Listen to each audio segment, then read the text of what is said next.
Hi everyone, welcome back to my channel. If you're new here, I'm Courtney Ryan, and you guys loved my video about things that make men look more put together and expensive, so I thought it might be helpful to look at the flip side here and discuss some things that make men maybe look a little bit more less put together or cheap that you might want to avoid doing. Now, some of you might want to look cheap.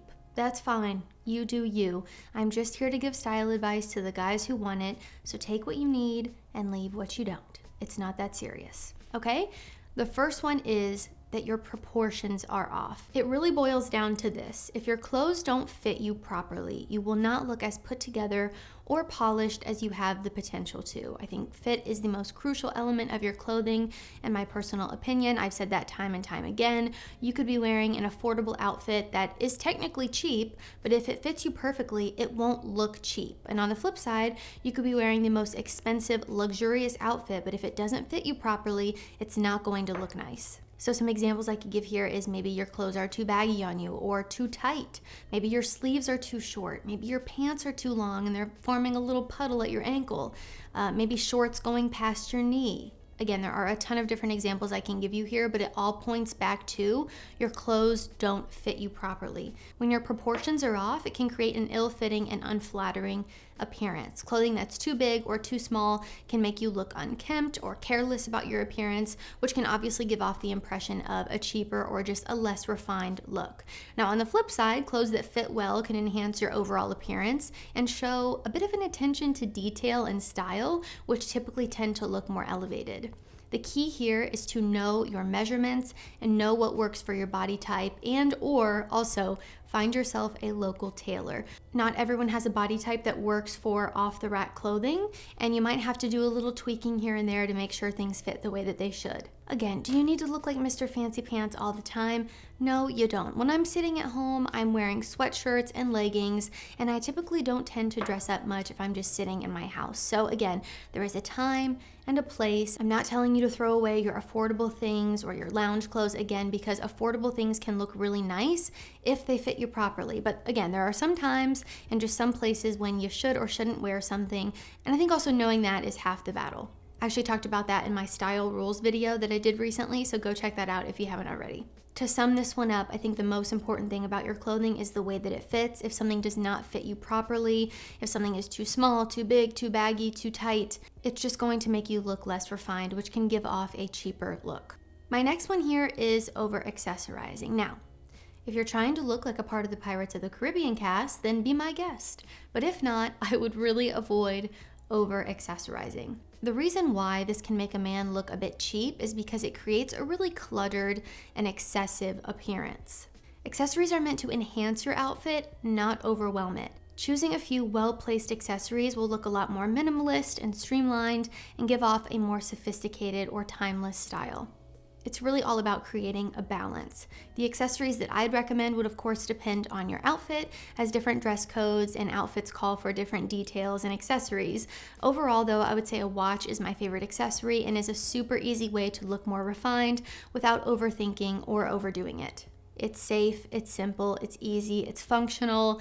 I really just think there is no better accessory than a watch. Now, even imagine my outfit now. If I had on a watch and a ton of bracelets up my wrist and a ring on every finger and big earrings and this bow on my shirt, I would probably look too excessive and too overwhelming. I don't want to take away from my outfit. I want to enhance it. So I have one watch on my wrist, a ring on this hand, a ring on this hand, and some simple earrings. That's all you need. I don't even need a necklace because I have this bow here, and I think something here would just be too much in comparison with this. Now, I know a lot of you guys who are watching are not going to have the bow dilemma or even have a similar outfit to what I'm wearing, but I just want to drive the point home that less is more. My next one is not keeping up with grooming habits. Grooming habits are kind of the baseline and foundation for your entire appearance. Before you even add clothes that fit you properly or accessories that accentuate your outfit, you've got to make sure you have your foundation in order. Neglecting grooming habits can make a man look cheap because it makes you look disheveled and unkempt. If you want to present yourself well, I think keeping up with your grooming habits is crucial. Some of the most prominent or common examples that stand out to me are neglecting regular haircuts, so just letting things grow out a little bit too long, Maintaining your facial hair, long dirty nails, not taking care of your skin, not washing your skin or your hair. These can all create the impression that you don't pay attention to your personal hygiene, which again is bare minimum, or take pride in your appearance. Maintaining a well-groomed appearance by doing things like keeping your facial hair tidy, getting rid of those little neck stragglers, neatly styled and cleaned up hair, well-maintained nails, again, trim them and keep them clean, taking care of your skin. These things all reflect a level of self-care and attention to detail that is often associated with a more put together and polished man. Looking clean and tidy is a very easy way to look more composed and even more expensive. A crucial part of your grooming habits that not enough men are doing is having a quality skincare routine. Big thank you to Tiege Hanley for sponsoring today's video. Tiege Hanley makes taking care of your skin uncomplicated. They provide you with all the products you need and nothing that you don't. Start with the basics: a daily face wash, an exfoliating scrub, which will help get rid of dull, flaky skin and leave you looking refreshed, an AM moisturizer with SPF 20, and a PM moisturizer. They also provide this instruction card in every box that tells you when to use each product, how much to use, and in what order. This is not something you want to put off because prevention is key. We're all going to age, but you can do it gracefully by having a skincare routine. Your future self with skin that looks better than every other guy will be thankful. In addition to amazing skin, members of Tiege Hanley get tons of benefits, including at least 20% off of the retail price, access to exclusive monthly deals, pause or cancel at any time, and free US shipping. And because Tiege Hanley is sponsoring today's video, they're offering my viewers a great deal. Just click that link down in the description and you'll get 30% off of your first box plus a free gift. Don't miss out on this amazing deal. Click that link to get started today. My next thing that makes men come across cheap is too much fragrance. Listen, I know you want to smell good, but overdoing it is not doing you any favors. You should smell good without any fragrance at all because you're clean, right? And a fragrance should be the cherry on top. When you spray too much fragrance, it's going to come across very in your face and almost seems like you're trying to cover up a bad smell. Not great. I think another reason why this comes across cheap is because it reminds me of being in high school when all the boys would just douse themselves in Axe body spray in the locker room or in the hallway. And it was just a very cheap, overpowering smell that was, again, excessive. I think less is more. Again, when it comes to fragrance, a fragrance should be discovered, not announced. It should be something that elevates you rather than consumes you. So I really think couple sprays, you're good to go. You don't need to douse yourself. You don't need to spray 10 sprays. I promise a little goes a long way.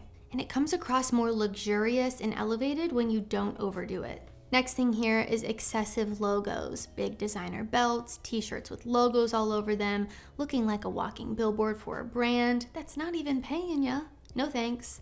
This just comes across ostentatious and flashy. Logos can obviously showcase status or wealth, but when done excessively, it just looks like you're trying to prove something or just trying a bit too hard, and ends up doing the opposite of what you're probably going for.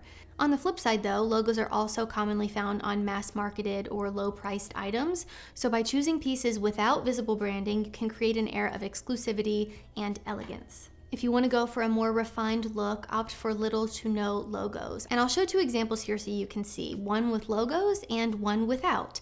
I personally think the one without logos looks better. Now, the one with logos is not excessive, but with big Gucci written across your shirt and a huge Gucci belt buckle, it's definitely not under the radar, right? It's still flashy, even though there's only two logos going on. So I just wanted to show the difference that you can create a very lovely outfit without showing any logos or branding that honestly looks more expensive than the one with logos all over it. Now, not all logos are bad. I'm not telling you you can't wear something with a little logo on it like a Ralph Lauren logo, but I do think when it's done excessively, it typically just doesn't land the way that you probably want it to, so just something to keep in mind.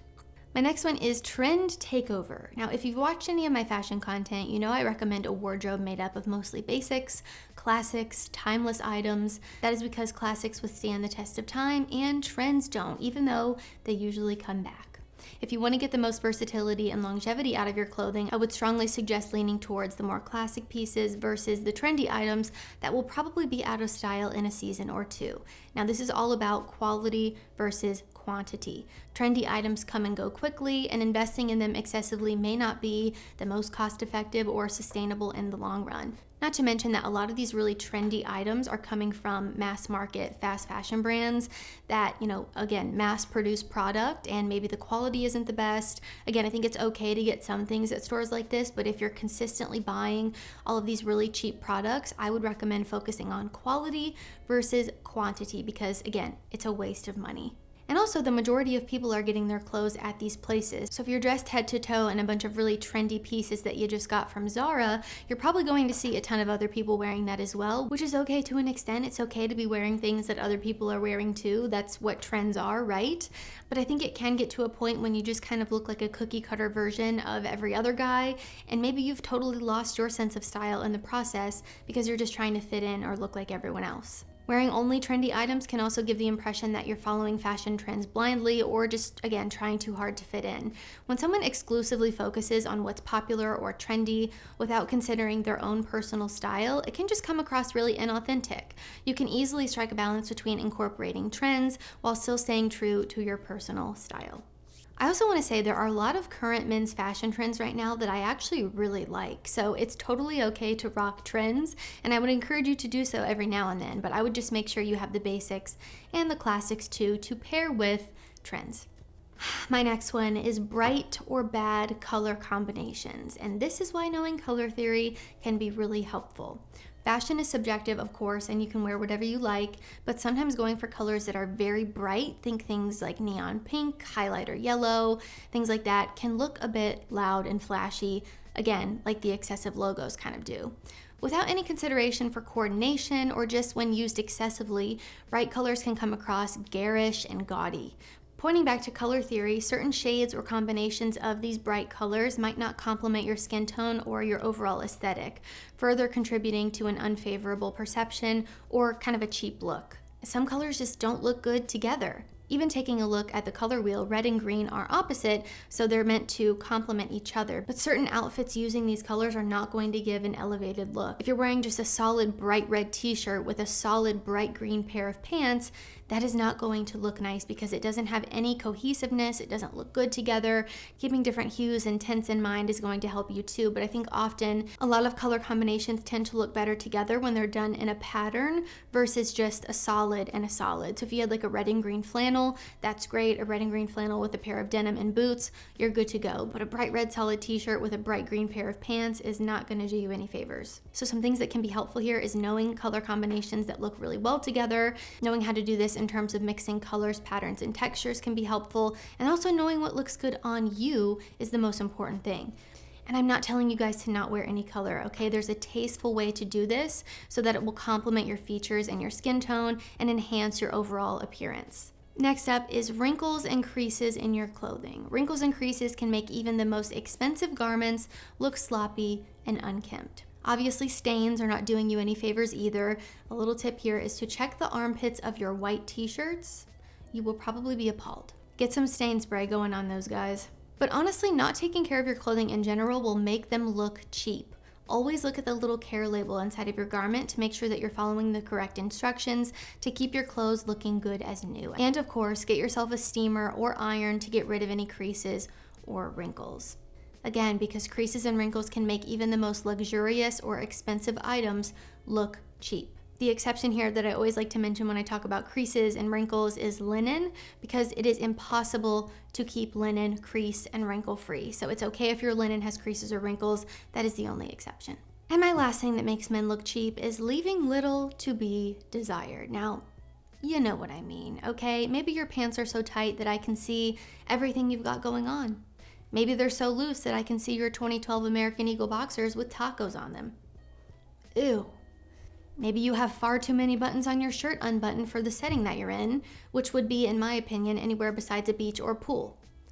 Maybe you're posting shirtless mirror pics, flexing on your dating profile. All of these things are just doing too much. You're leaving little to be desired, right? Which often comes across a bit cheap or showy. It's kind of the equivalent of BBL fashion for women. If you don't know what I mean by that, it's like very Fashion Nova, very short, skin-tight, cut-out dresses that are just showing all the goods, right?